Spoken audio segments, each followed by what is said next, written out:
हाय लोगन, अच्छा लगा। नमस्ते दोस्तों, बाइबल अध्ययन लव मी में आपका स्वागत है। मैं लोनी हूँ। मैं लोगन, आपका सह मेजबान। Tour guide. लोगन, ये बाइबल अध्ययन है, घर का दौरा नहीं। लेकिन पादरी लोनी, आपने कहा स्वागत है। सोचा कोई बात नहीं। मेरे पास एक विचार, तुम लोगों को एक दौरे पर क्यों नहीं ले जाते? 5वें आज्ञा का दौरा। अच्छा विचार, चलो चलते हैं।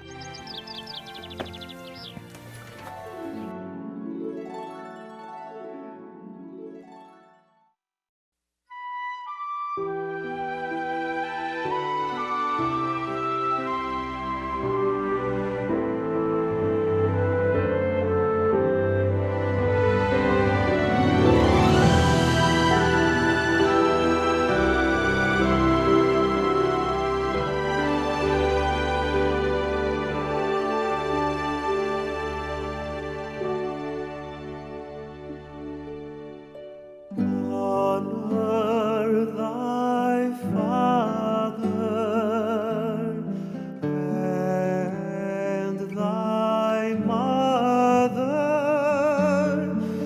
that thy days may be long upon the land which the Lord thy God giveth thee, which the Lord thy God giveth thee, which the Lord thy God giveth thee, giveth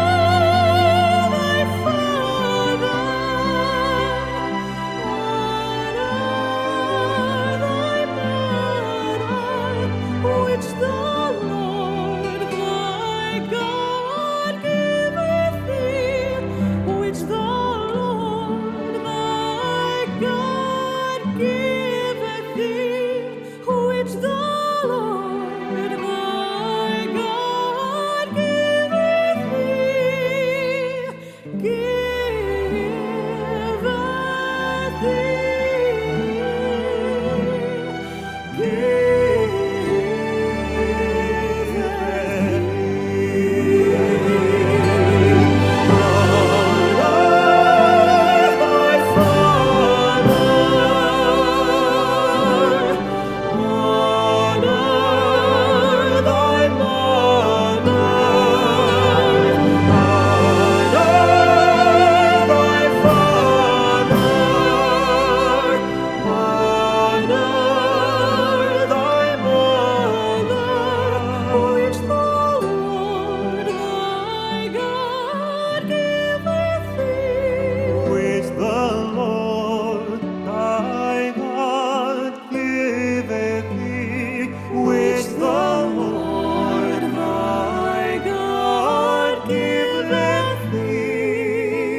क्या यह Shrimati Jennifer और श्री रूडी का एक सुंदर गीत नहीं था? आज मैं आपको 5वें आज्ञा का परिचय दूंगा। यह अध्ययन व्यावहारिक सलाह देगा और एक महान आध्यात्मिक सत्य की ओर ले जाएगा जिसे लोग भूल गए हैं। अरे वैसे जब आप प्रश्न सुनेंगे तो रुकिए, आप उत्तर नहीं जान पाएंगे। ओह, मैंने शायद बहुत कुछ कह दिया। पादरी लॉनी, वे इस पांचवी आज्ञा को पहली वादा वाला आज्ञा क्यों कहते हैं? ये इसलिए है कि यह पहली आज्ञा है जो उन लोगों को आशीर्वाद देता है जो इसका पालन करते हैं। लगता है आप अध्ययन के लिए तैयार हैं। हाँ, चलिए पढ़ते हैं।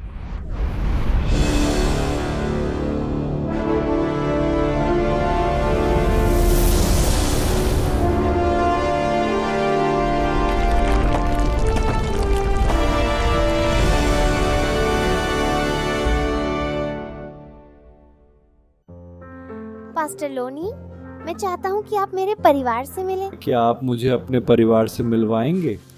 जी हाँ, ये मेरी दादी हैं। आपसे मिलकर खुशी हुई।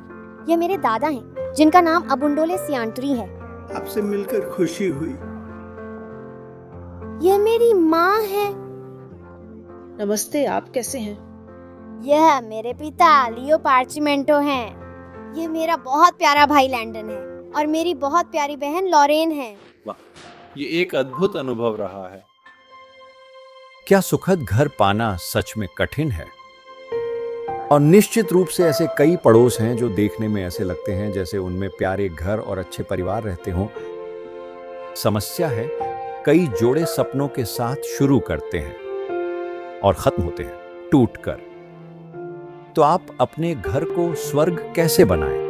एक स्थायी खुशहाल घर का राज क्या है? क्या ऐसा कुछ है क्या? क्या हम नवीनतम सर्वाधिक बिकने वाली पुस्तक में घरेलू शांति की कुंजी पा सकते हैं, या किसी सेमिनार या रिट्रीट में? क्या आपने कभी सोचा है कि खुशहाल घर विश्वविद्यालय में कोई एडवांस कोर्स हो? खैर, निश्चित रूप से वे किताबें और सेमिनार और परामर्शदाता मदद कर सकते हैं। कभी कभी वे रिश्तों को सुधारते हैं, लेकिन विशेषज्ञों को भी बाधाओं का सामना करना पड़ता है। कभी कभी उन्हें भी मदद की आवश्यकता होती है। हाँ, बाइबल भी वैवाहिक सुख की चुनौतियों को दिखाती है।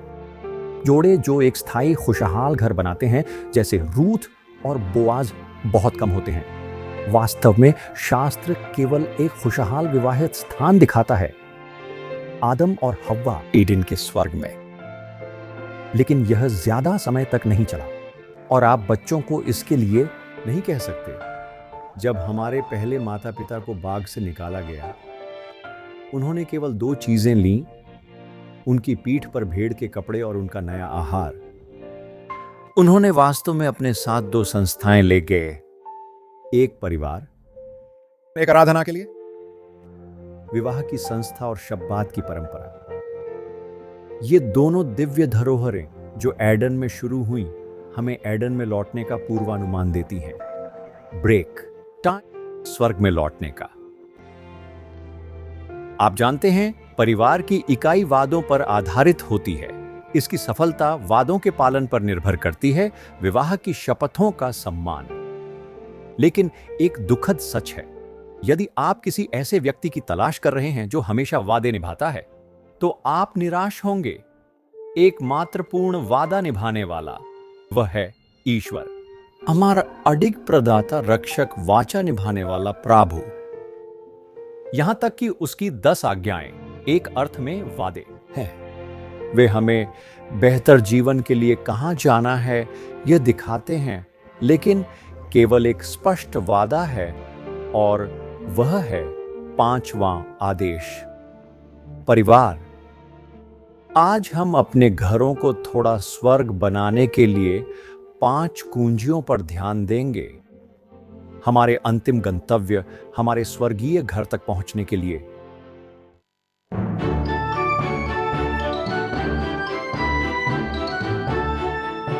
अब बाइबल की कहानी सुनने का समय है लोगन।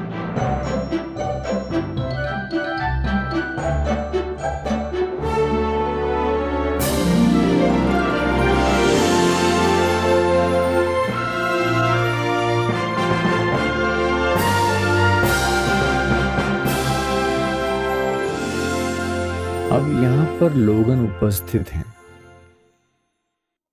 यीशु की गोद में बैठने का अनुभव कैसा होता? या जब उन्होंने मेरे सिर पर हाथ रखा और मुझे आशीर्वाद दिया। कुछ बच्चों को यह सौभाग्य मिला। जब उसके चेलों ने यह देखा तो उन्हें डांटा। यीशु ने उन्हें अपने पास बुलाकर कहा, छोटे बच्चों को मेरे पास आने दो और उन्हें मना न करो, क्योंकि परमेश्वर का राज्य ऐसों ही का है। एक के बाद एक यीशु ने उन्हें आशीर्वाद दिया, जबकि एक छोटा बच्चा उसकी छाती से लिपटा हुआ गहरी नींद में सो रहा था। यीशु ने माताओं को उनके कार्य के संदर्भ में प्रोत्साहन दिया और इससे उनके मन में कितनी राहत आई। यह सभी माताओं के लिए सभी समय का एक प्रोत्साहक पाठ है। जब वे अपने बच्चों के लिए सर्वश्रेष्ठ कर चुके हैं, तब वे उन्हें यीशु के पास ला सकते हैं। माताओं की गोद में बच्चे भी उसकी दृष्टि में कीमती हैं। जब माँ का दिल उस मदद के लिए तरसता है जिसे वह नहीं दे सकती, वह अनुग्रह जिसे वह नहीं दे सकती, जब वह खुद को देती है और बच्चों को मसीह की दयालु बाहों में, वह उन्हें आशीर्वाद देगा, वह शांति देगा, आशा और खुशी और माँ और बच्चे। छोटे बच्चों को बुलाओ मेरे पास आने के लिए और उन्हें मत रोको, क्योंकि परमेश्वर का राज्य ऐसो ही का है। इन कीमती शब्दों को हर माँ ही नहीं बल्कि हर पिता को भी संजोना चाहिए। ये शब्द माता पिता को प्रेरित करते हैं अपने बच्चों को उसकी ओर लाने के लिए।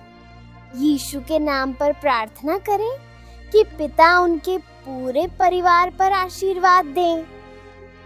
केवल प्रिय बच्चों को ही नहीं बल्कि बेचैन और बागी बच्चों को भी ध्यान दिया जाता है,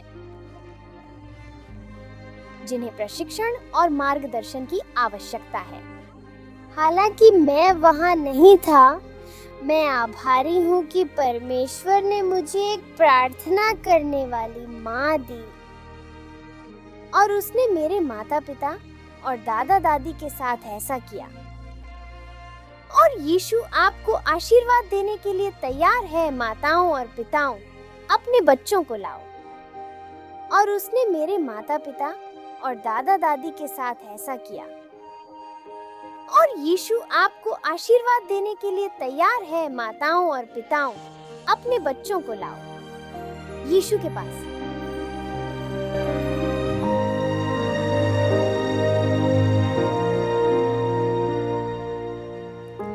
And they brought unto him also infants that he would touch them.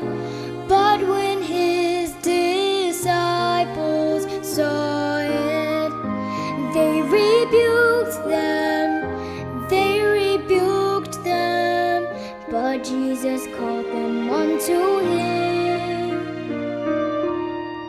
and said, Suffer little children to come unto me, and forbid them not, forbid them not.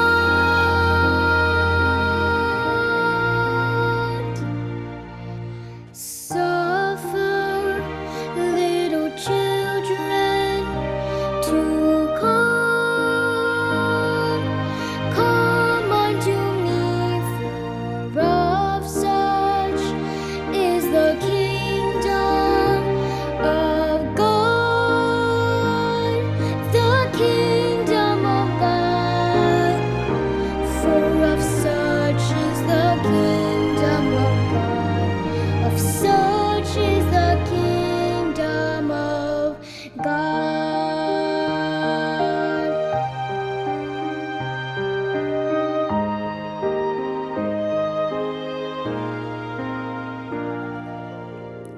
Verily I say unto you, whosoever shall not receive the kingdom of God as a little child shall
अब उनकी कहानी बताने का समय है।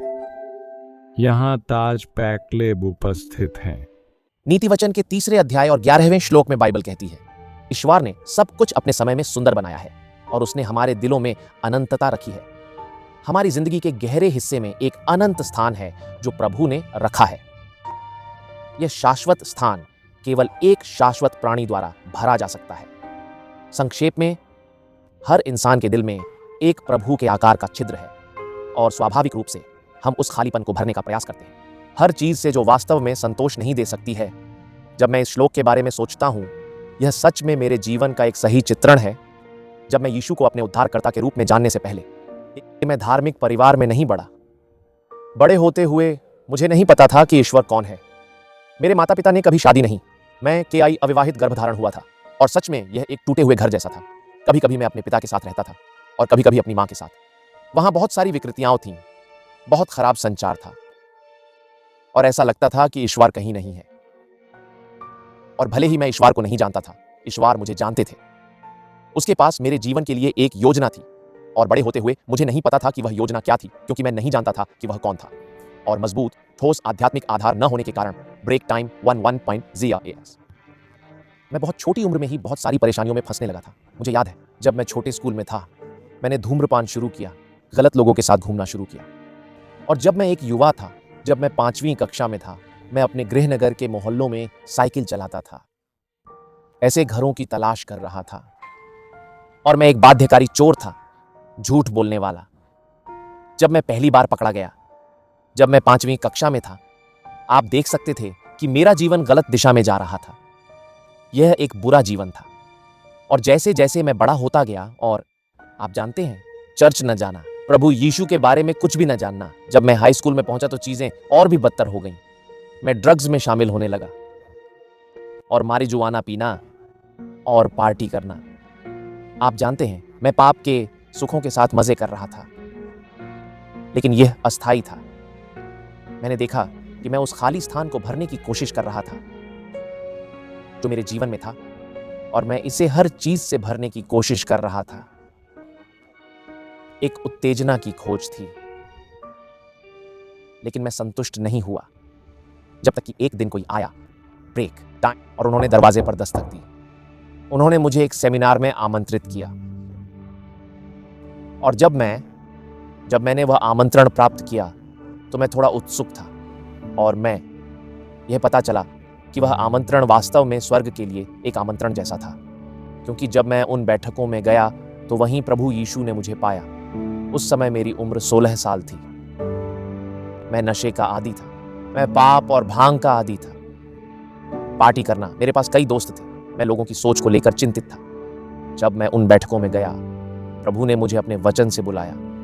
जब परमेश्वर का वचन रात रात प्रचारित होता रहा, मैं वहां बैठा रहा। कभी कभी मेरा मन नशे में धुंधला हो जाता था। शास्त्रों की शक्ति मेरे धुंधले मन में प्रवेश करने लगी।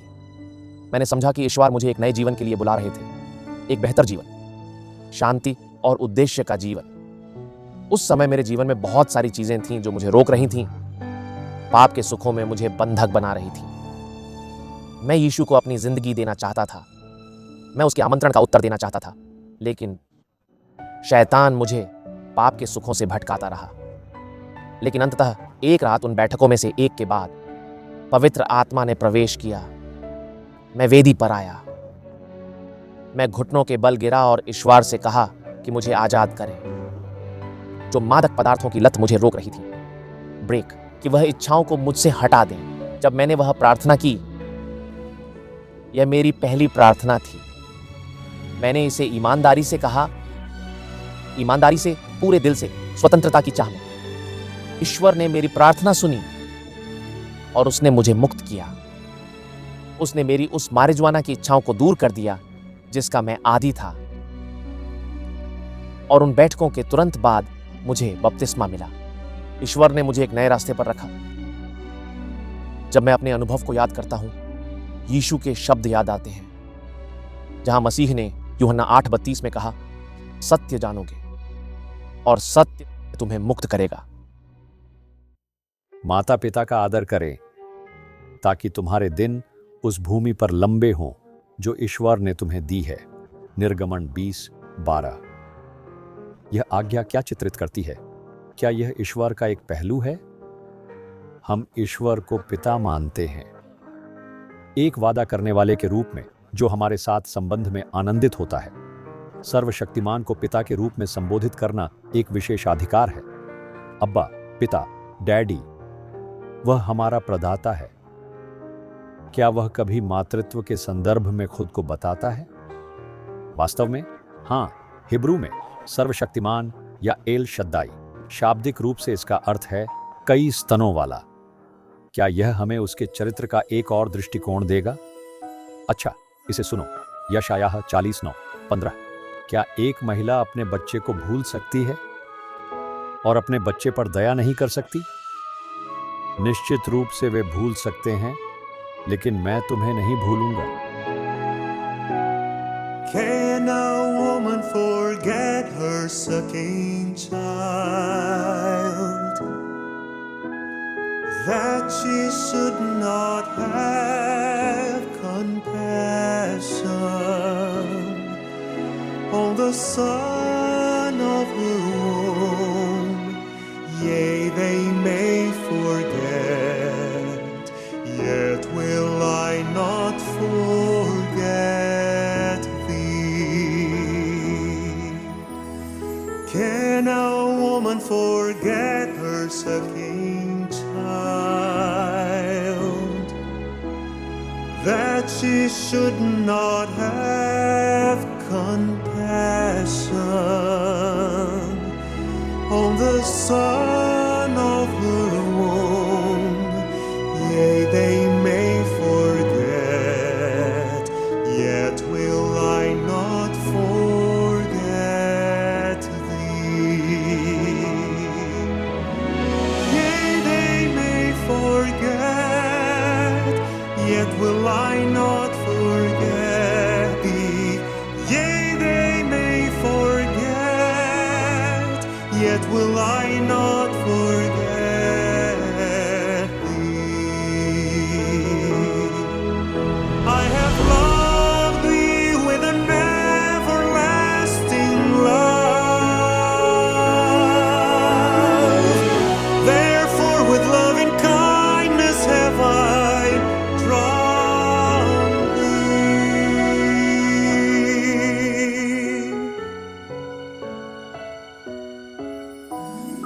Yea, they may forget, yet will I not forget thee. Yea, they may forget, yet will I not forget thee. Yet will I not, yet will I not, yet will I not forget thee.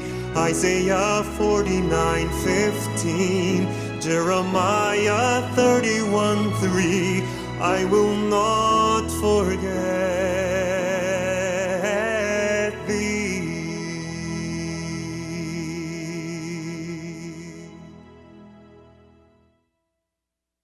आपने अभी अभी ईश्वर को भविष्यवक्ता यशायाह के माध्यम से बोलते हुए सुना है। यह उसकी मात्र करुणा के बारे में है। यह मात्र प्रेम से भी अधिक है। यह पाठ उन अनेक पाठों में से एक है जो परिवार के चित्रण के माध्यम से उस रिश्ते को चित्रित करता है जो परमेश्वर हमसे चाहता है। आखिरकार सुरक्षित प्रेम का क्या प्रतीक है? एक आदर्श परिवार से अधिक क्या है? एक माँ और उसके बच्चे से बढ़कर बिना शर्त प्रेम और क्या दर्शाता है? एक युवा माँ की सोचें जो अपने बच्चे को पाल रही है। एक गहरे संबंध की सोच करना कठिन है। मैं रोने लगता हूं। एक माँ को दूध पिलाते हुए देखना, निकटता और अंतरंगता। हालांकि वह पूरे ब्रह्मांड का स्वामी है, सभी चीजों का सर्जक, उसका मात्र प्रेम, उसका एल शद्दाई प्रेम एक माँ के अपने एकमात्र बच्चे को दूध पिलाने के रूप में व्यक्तिगत हो सकता है। बेशक हमें कभी नहीं भूलेंगे, जो अन्य लोग शायद भूल सकते हैं, लेकिन हमारा पालन करने वाला परमेश्वर कभी नहीं, कभी नहीं। अब इस ब्रह्मांड के उस दृष्टिकोण की तुलना इस वैज्ञानिक दृष्टिकोण से करें। यहां एक जीव विज्ञानी का कथन है और मैं उद्धरण दे रहा हूं। प्राचीन संधि टुकड़ों में है, मनुष्य अंततः जानता है कि वह ब्रह्मांड की निर्बाध विशालता में अकेला है, जिसमें से वह केवल संयोग से निकला। निर्बाध विशालता। माफ कीजिए, हमें ब्रह्मांड में अकेला नहीं होना चाहिए। हम प्रभु की बाहों में रह सकते हैं जो अपना प्रेम बिखेरते हैं। यशायाह का एक और चित्र है जो हमें परमेश्वर के प्रेम को दिखाता है। यशायाह पद 5, आपका निर्माता आपका जीवन साथी है, सेनाओं का प्रभु उसका नाम है। फिर यशायाह अध्याय 61 पद 10, मैं प्रभु में खुश रहूंगा, मेरी आत्मा मेरे परमेश्वर में आनंदित होगी, क्योंकि उसने मुझे उद्धार के वस्त्र दिए हैं। उसने मुझे धार्मिकता के वस्त्रों से ढक दिया है, जैसे दूल्हा अपने आभूषणों से सजता है और दुल्हन अपने गहनों से। For your maker is your husband, the Lord of hosts is his name, and your Redeemer is the Holy One of Israel. He is called the God of the whole earth. For your maker is your husband, the Lord of hosts is his name.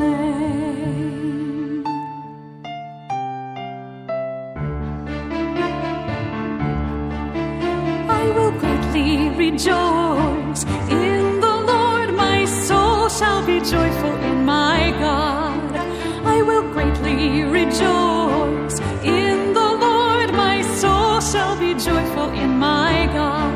For he hath clothed me with the garments of salvation, and he has covered me with the robe of righteousness, as a bridegroom decks himself with ornaments, and as a bride adorns herself with jewels. I will greatly rejoice in the Lord, my soul shall be joyful in my God. I will greatly rejoice in the Lord. Isaiah 54:5 and Isaiah 61:10.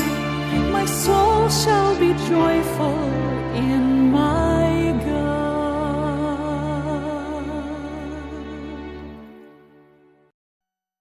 ये कितनी खूबसूरत तस्वीर है। अपनी शादी के लिए सजे धजे दूल्हा दुल्हन कितने खुश हैं। यह वह खास जगह है जहां ईश्वर हमें रख सकते हैं।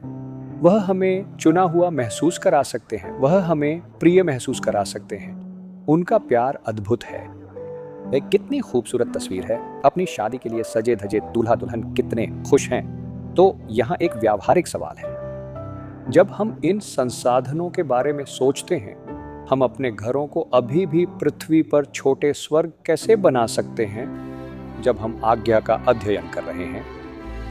हमारे अन्य 5 छात्र 5 सिद्धांतों पर ध्यान केंद्रित करेंगे, जिनमें 4 शामिल हैं जो डॉ गॉर्डन और वेवनी मार्टिनबरो द्वारा हैप्पी फैमिली बाइबल सेमिनार में बताए गए हैं। इंटर अमेरिकन डिवीजन के सेवानिवृत्त पारिवारिक जीवन निर्देशकों के लिए इसके अलावा वे 50 वर्षों से अधिक समय से एक दूसरे के साथ हैं। वे अपने सफल विवाह के लिए बाइबल आधारित रहस्यों को साझा करेंगे, जिसे लॉरा और डुएन साझा करेंगे। जारेड एक 5वां सिद्धांत साझा करेगा, जबकि ताज और एलेसांद्रा इस आज्ञा पर गहराई से चर्चा करेंगे। अब यहाँ लॉरा है। तो पहले सिद्धांत पर ध्यान दें जो मार्टिन मर्रो दंपत्ति ने बताया है। यह इन पाठों पर आधारित है।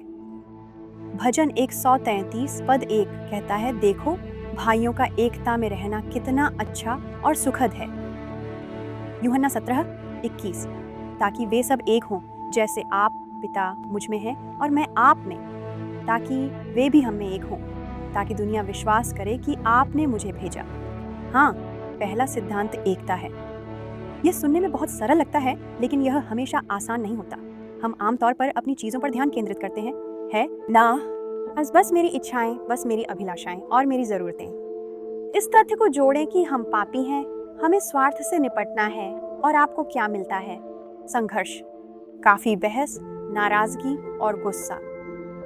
यीशु ने हमें दिखाया कि हम संघर्ष कैसे रोक सकते हैं। पौलुस के इन शब्दों को सुने। फिलिपियों 2:4-8 हमें यह बताता है, हर आदमी अपनी चीजों पर न देखे बल्कि दूसरों की चीजों पर भी देखे। यह मन आप में हो जो मसीह यीशु में भी था। यहाँ जिन्होंने प्रभु ईश्वर के स्वरूप में होकर भी ईश्वर के बराबर होना कोई लोट नहीं समझा, लेकिन उसने खुद को कोई नाम नहीं दिया और एक सेवक का रूप धारण किया और वह मनुष्यों के जैसा बना। Break time shot 0.5। और जब वह मनुष्य के रूप में मिला तो उसने विनम्रता दिखाई, मृत्यु के लिए आज्ञाकारी हो गया, यहाँ तक कि क्रूस की मृत्यु। यीशु ने परमेश्वर पिता के साथ समानता प्राप्त की। वह उन भव्य स्वर्गीय दरबारों में रह सकता था, लेकिन उसने दूसरों के हितों को प्राथमिकता दी। हाँ, उसने अपने हितों को छोड़ दिया। यही एक विवाह और परिवार में बड़ा अंतर ला सकता है। सोचिए, जब हर परिवार का सदस्य दूसरों की ज़रूरतों को पहले रखता है। हर कोई एक सेवक है। यही है कि सभी की ज़रूरतें पूरी होती हैं। मांग करने के बजाय, हेरफेर करने के बजाय, शिकायत करने के बजाय हम एक दूसरे की मदद करते हैं। हम एक दूसरे को खुश करते हैं। हम एक दूसरे को खुश करते हैं। सेवक होना अपने आप नहीं होता, यह एक सचेत प्रयास है, लेकिन यह अद्भुत परिणाम देता है जो सच में पृथ्वी पर एक छोटा स्वर्ग बनाएगा। यहाँ दूसरा महत्वपूर्ण उपकरण है जो खुशहाल परिवार सेमिनार में बताया गया है। प्रभावी संवाद का उपयोग करें। पॉल का एक और पाठ सुने।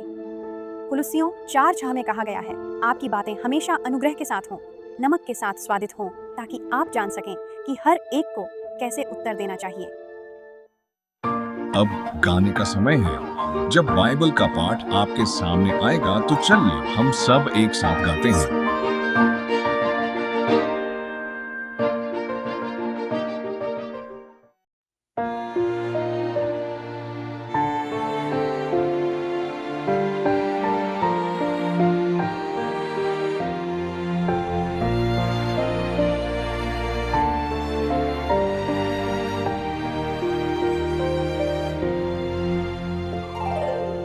Be kindly affectioned one to another with brotherly love, in honor preferring one another, in honor preferring one another.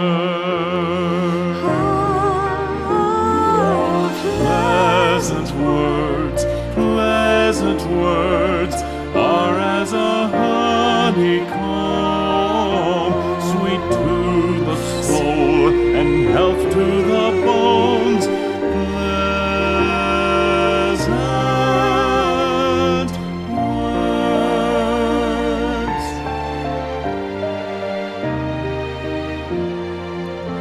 Be ye angry and sin not, and sin not. Let not the sun go down upon your wrath. Be angry and sin not, and sin not. Let not the sun go down upon your wrath. Oh, Pleasant words are as an honeycomb, sweet to the soul and health to the bones.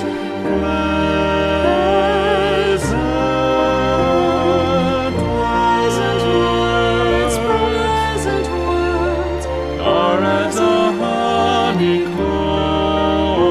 sweet to the soul and health to the bones.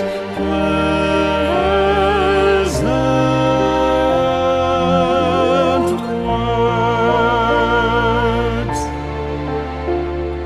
Proverbs 16:24, Romans 12:10, Ephesians 4:26.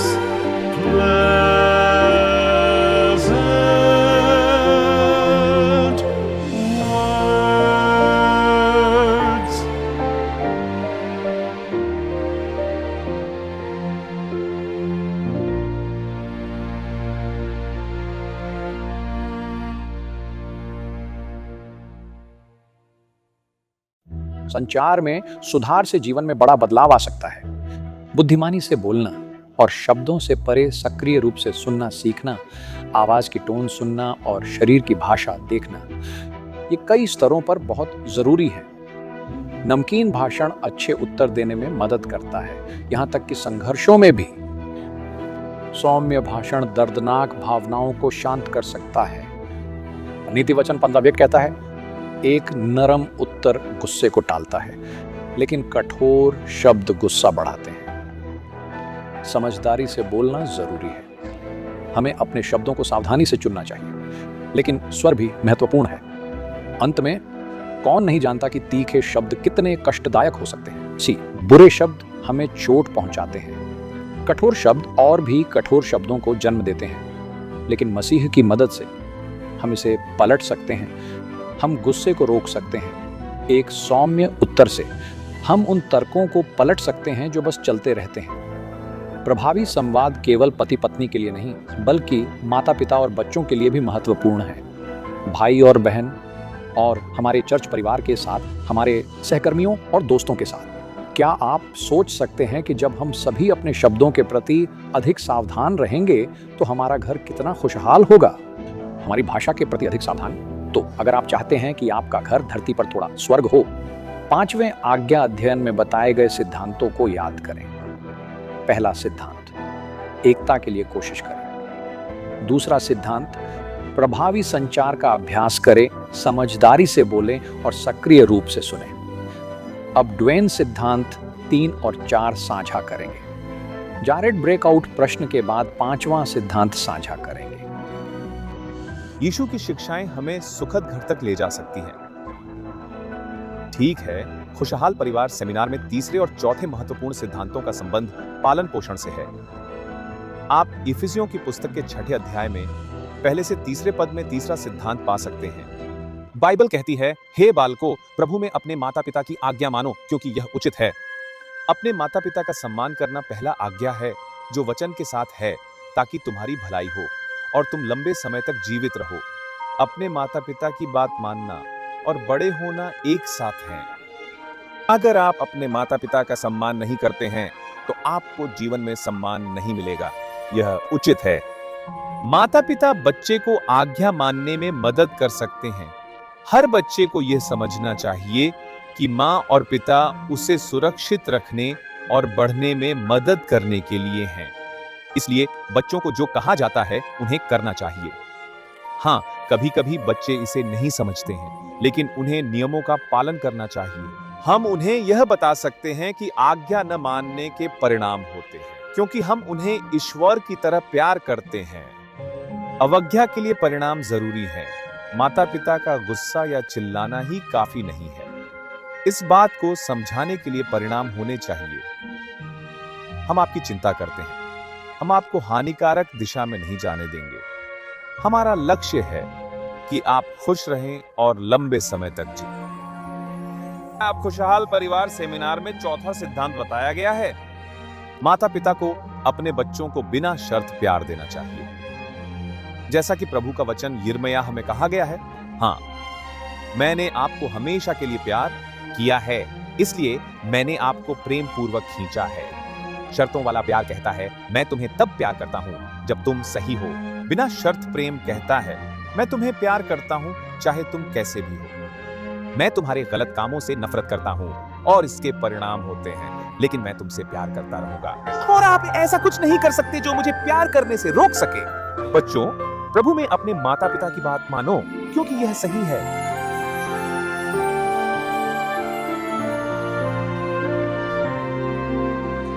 Children, obey your parents in the Lord, for this is right, for this is right. Honor thy father and mother, for this is right, for this is right.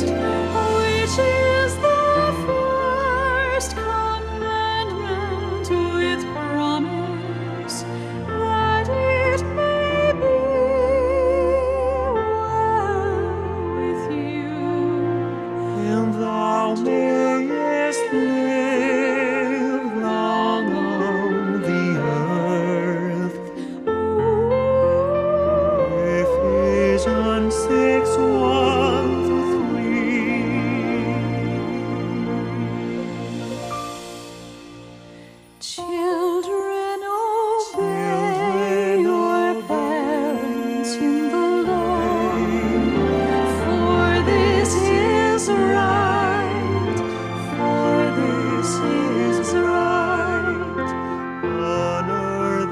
father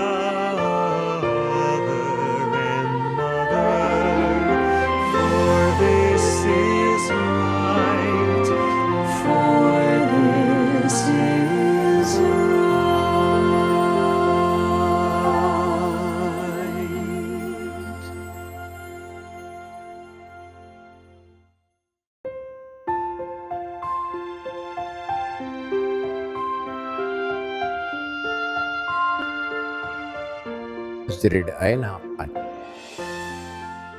पांचवां आदेश आज्ञाकारी बच्चों को लंबी उम्र का वादा।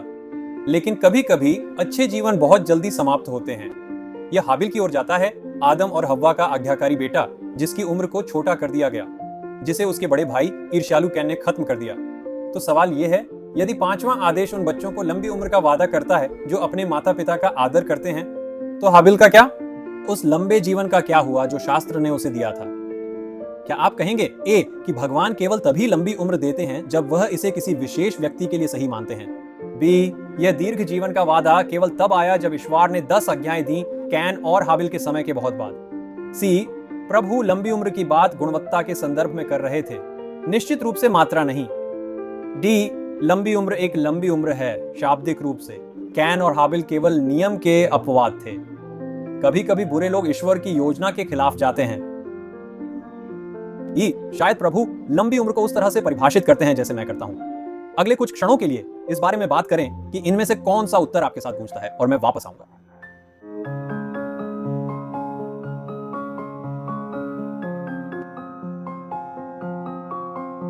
यदि आपने ई चुना तो शायद भगवान लंबी उम्र को उस तरह से परिभाषित करते हैं जैसे मैं करता हूं। मुझे लगता है कि आप सही हैं।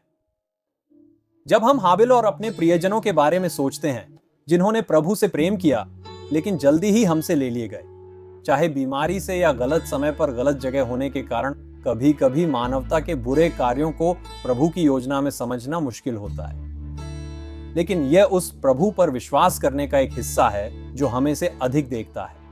जैसे छोटे बच्चे अपने माता पिता पर विश्वास करते हैं, हमें अपने स्वर्गीय पिता पर विश्वास करना चाहिए। हमारे दृष्टिकोण से लंबी जिंदगी का अंत कब्र पर होता है, परंतु प्रभु के दृष्टिकोण से वह लंबी जिंदगी जो वह 5वें आज्ञा में वादा करता है एक अंतहीन जीवन है जो 5वें सिद्धांत की ओर ले जाता है। खुश घर कैसे बनाएं? क्योंकि यहाँ हम एक ऐसी दुनिया में रहते हैं जहाँ ईश्वर कभी कभी अपने प्रेमी बच्चों के साथ बुरा होने की अनुमति देते हैं। यदि आप अपने घर को स्वर्ग बनाना चाहते हैं तो आपको स्वर्ग को अपना घर बनाना होगा। हाँ जैरेड, यह सच है। हमारी दुनिया बहुत ही खराब और टूटे हुए हालात में है। कभी कभी आप घर पर भगवान के नियमों का पालन कर सकते हैं और फिर भी समस्याएं हो सकती हैं। लोग भटक सकते हैं, यहां तक कि जब उन्हें मार्गदर्शन मिलता है। हर किसी की स्वतंत्र इच्छा होती है, यह तो निश्चित है। और इस दुनिया में पाप बहुत नुकसान कर सकता है। ये लोगों को, यहां तक कि अच्छे लोगों को भी प्रभावित करता है। जैसा कि अय्यूब की किताब में लिखा है, यह भगवान के खिलाफ विद्रोह करने की एक बड़ी त्रासदी है। पाप केवल पापी को ही चोट नहीं पहुंचाता, यह उसके आसपास के लोगों को भी नुकसान पहुंचा सकता है। यह एक बड़ा कारण है कि हम अभी भी भगवान के वादों पर विश्वास कर सकते हैं। वह हमें बताता है कि वह बुराई से अच्छाई निकाल सकता है। जैसा कि रोमियो अध्याय 8 और पद 22 में लिखा है, सभी चीजें उन लोगों के लिए भलाई के लिए मिलकर काम करती हैं जो भगवान से प्रेम करते हैं। हाँ, भगवान कुछ उपयोगी बना सकते हैं जो हमें बढ़ने में मदद करता है, यहां तक कि किसी के गलत कामों के परिणामों से भी। अब यहां एक महत्वपूर्ण बात है, कैन और एबल के बारे में सोचते हुए और दीर्घकालिक जीवन का वादा। जॉन 3:16 में लिखा है, क्योंकि भगवान ने दुनिया से इतना प्रेम किया कि उसने अपना इकलौता पुत्र दिया कि जो कोई भी उस पर विश्वास करता है वह नाश नहीं होगा बल्कि उसे अनंत जीवन प्राप्त होगा। आप देखिए, एबेल का जीवन काल यहां कितना भी हो, तो एक लंबा और शाश्वत जीवन स्वर्ग में भगवान के बच्चों का इंतजार कर रहा है। वे भगवान के साथ हमेशा के लिए रहेंगे। ये उन सभी वादों की पूर्णता है जो भगवान ने हमें दिए हैं। ये इतना संतोषजनक और भव्य होगा कि हम नहीं सोच सकते कि लंबा जीवन का वादा कैसे पूरा होगा। हालांकि यहाँ एक उपयोगी वास्तविकता की जांच है। ये अभी है ब्रेक टाइम, जब हम अपने घरों को स्वर्ग बनाने की कोशिश करते हैं। क्यों, वह एक बात है, यीशु ने यह मत्ती 6 पद 30-4 में कहा, इसीलिए कल के लिए कोई चिंता न करें, क्योंकि कल अपने आप के लिए सोचेगा, आज का बुरा काफी है।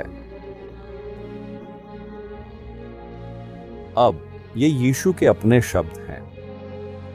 कल की चिंता मत करो, वह कहते हैं, आज काफी परेशानी है। बुराई की वास्तविकता हमें हर दिन प्रभावित कर सकती है। ये हमारी दुनिया है। ये हमारी दुनिया है जब तक इतिहास यीशु की दूसरी आगमन पर समाप्त नहीं होता।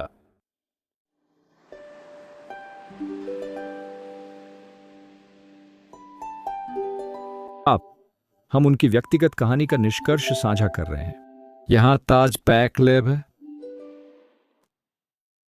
जिस दिन मेरा बपतिस्मा हुआ, जब मैं 16 साल का था, मैंने कभी कल्पना भी नहीं की थी कि प्रभु मुझे कहाँ ले जाएंगे और मेरे जीवन में और मेरे माध्यम से महान कार्य करेंगे। मैं अपने सार्वजनिक हाई स्कूल वापस गया और प्रभु ने मुझे एक गवाह के रूप में इस्तेमाल करना शुरू कर दिया। उस समय लोग मुझे एक भांग पीने वाले लड़के के रूप में जानते थे और वह मेरी प्रतिष्ठा थी उस सार्वजनिक हाई स्कूल में। लेकिन अब मैं अलग होकर वापस आया और बस लोगों ने मुझे बाइबल के साथ देखा जब मैं यीशु के बारे में बात कर रहा था और लोग चकित थे, मेरे सहपाठी, मेरे पूर्व मित्र। और मैंने हाई स्कूल में बाइबल अध्ययन शुरू किया। हर लंच पीरियड में मैं पूरे स्कूल को आमंत्रित करता और लोग आते, सैकड़ों छात्र बाइबल अध्ययन के लिए आते और वे ईश्वर का वचन सुने। मुझे नहीं पता था, लेकिन मैं मसीह को जानता था और इससे सब कुछ बदल गया। मैंने उस बारे में अनुभव किया, हालांकि मैं धर्मशास्त्री या विद्वान नहीं था। आप जानते हैं, मैंने किसी प्रशिक्षण स्कूल में दाखिला नहीं लिया था। मैंने बस उन बुनियादी सच्चाइयों को साझा किया जो मैं जानता था। और उन बाइबल अध्ययन के परिणाम स्वरूप मेरे 6 दोस्त और उनके परिवार के सदस्य भी बपतिस्मा लिए और प्रभु यीशु को स्वीकार किया। और उन अनुभवों के माध्यम से प्रभु पुष्टि कर रहे थे कि वह मुझे बुला रहे थे। उनके लिए काम करने के लिए, मुझे कुछ ऐसा करने के लिए बुला रहे थे जो लोगों के जीवन में अनंत काल तक फर्क डाल सके। हाई स्कूल के अपने अंतिम वर्ष में मैंने हवाई मिशन अकादमी में स्थानांतरित किया और वहाँ का शैक्षणिक स्तर 2 गुना ऊंचा था। ये बहुत कठिन था, पर प्रभु ने मेरे मन को ठीक करना शुरू किया। जब मैं दुनिया में नशा कर रहा था, मैंने बहुत सारे मस्तिष्क कोशिकाओं को जला दिया। मैं बहुत धीमी गति से बोलता था, बहुत हकलाता था और एक बहुत ही अंतर्मुखी और शर्मीला व्यक्ति। लेकिन जब मैंने अद्भुत ज़िंदगी सत्य को समझना शुरू किया, तो प्रभु ने उन जले हुए मस्तिष्क कोशिकाओं को बहाल करना शुरू कर दिया। इस हद तक कि सार्वजनिक हाई स्कूल में सीधे Fs प्राप्त करने से मैं सीधे As के साथ स्नातक करने में सक्षम था। तो यह मुझे योएल की पुस्तक के अध्याय 2 में उस पद की याद दिलाता है जहां प्रभु ने वादा किया था कि वह उन वर्षों को बहाल करेगा जो टिड्डियों ने खा लिए थे। वह मेरे द्वारा अतीत में बर्बाद किए गए सभी समय को बहाल कर रहा था और वह मुझे एक नया अनुभव दे रहा था। उसने मेरे परिवार में रिश्तों को भी सुलझाना और बहाल करना शुरू कर दिया। अब जैसा कि मैंने उल्लेख किया, मैं एक टूटे हुए घर में बड़ा हुआ, लेकिन यीशु के कारण मेरी माँ और पिताजी वास्तव में फिर से एक साथ आ गए और उन्होंने वास्तव में शादी कर ली। उसका परिणाम यह है कि मेरा एक छोटा बच्चा भाई है और इसलिए परिवार की गतिशीलता बदलने लगी। घर में बहुत अधिक शांति थी, बेहतर संचार था। प्रभु परिवार, विवाह और संबंधों को बहाल करने के कार्य में है। हाई स्कूल से स्नातक करने के बाद मैं एक छोटे से बाइबल कॉलेज में गया और 2 साल के प्रशिक्षण के बाद मैंने सार्वजनिक सुसमाचार प्रचार, साहित्य सुसमाचार प्रचार करना शुरू किया और सेंट्रल कैलिफोर्निया कॉन्फ्रेंस में सार्वजनिक सुसमाचार प्रचार किया। और हम पिछले 9 वर्षों से ऐसा कर रहे हैं। हमने 50 से अधिक सुसमाचारिक बैठकें की हैं। प्रभु की कृपा से उन्होंने हमें उन बैठकों के माध्यम से 1000 से अधिक लोगों को बपतिस्मा लेते देखने की अनुमति दी है और मैं कुछ और नहीं करना चाहूंगा अपने जीवन के साथ। प्रभु ने मुझे बुलाया था, उन्होंने मुझे चुना था और मेरे सपनों को जीने का सौभाग्य। हमारी बैठकों में जिन सभी लोगों को हमने बपतिस्मा लेते देखा, उनमें से कोई भी मेरे अपने दादा दादी से अधिक महत्वपूर्ण नहीं है। मेरे दादा दादी, आप जानते हैं, उनका एक टूटा हुआ रिश्ता था। आप जानते हैं, वे कई वर्षों तक अलग रहे और यह सबसे अच्छी स्थिति नहीं थी। लेकिन मेरे दादा साल 2007 में सैन फ्रांसिस्को में मेरी एक प्रचार सभा में आए और वह वहां थे।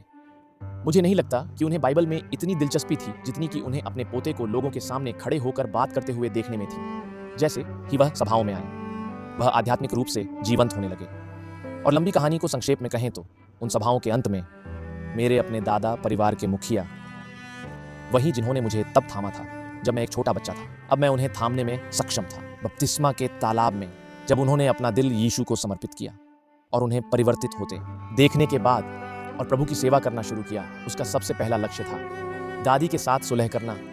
और उसने मेरी दादी को मेरी एक और सभा में लाया। उन्होंने संदेश सुना, उनका भी बपतिस्मा हुआ और अब संबंध पहले से कहीं बेहतर है।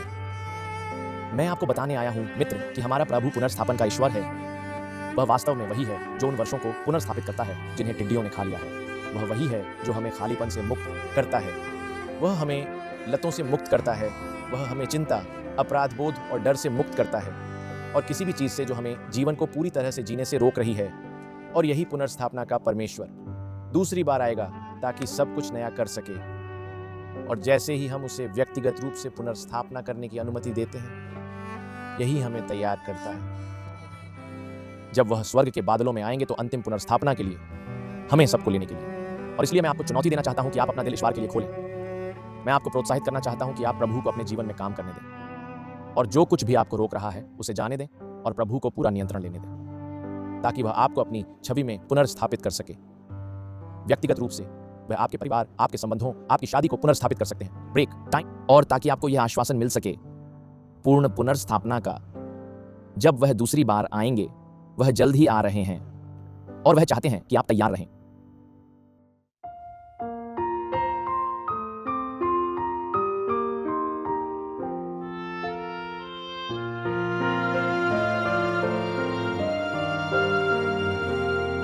For the grace of God that bringeth salvation has appeared to all men, teaching us that denying ungodliness and worldly lusts we should live soberly and righteously and godly in this present world, looking for that blessed hope and glorious appearing of the great God and our Savior Jesus Christ.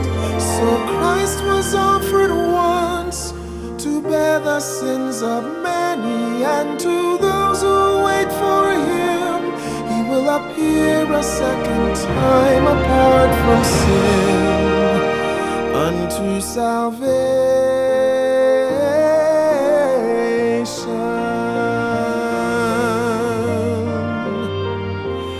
I'm looking for the blessed hope and glorious appearing of the great God and our Savior Jesus Christ. So Christ was offered once to bear the sins of many, and to those who wait for him he will appear a second time apart from sin unto salvation.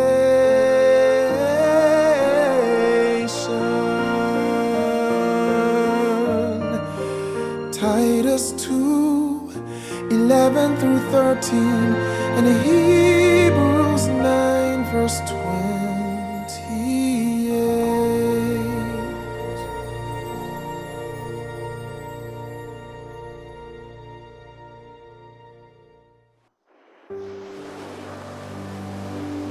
आइए प्रार्थना करें। प्रिय स्वर्गीय पिता, कृपया हमारे घर को धरती पर एक स्वर्ग जैसा बना दें। जब हम इस अध्ययन में सीखे गए सिद्धांतों का पालन कर रहे हैं, हम यह हमारे सर्वोच्च घर बनाने वाले के नाम पर मांगते हैं, यीशु मसीह, आमीन। तो अगली बार तक याद रखें, ऊपर देखें, जल्द ही हम अंततः घर होंगे। तुम अपने पूरे दिल से अपने प्रभु से प्रेम करोगे, अपनी आत्मा से प्रेम करो और अपने पूरे मन से और अपनी पूरी ताकत से पड़ोसी से प्रेम करो जैसे खुद से।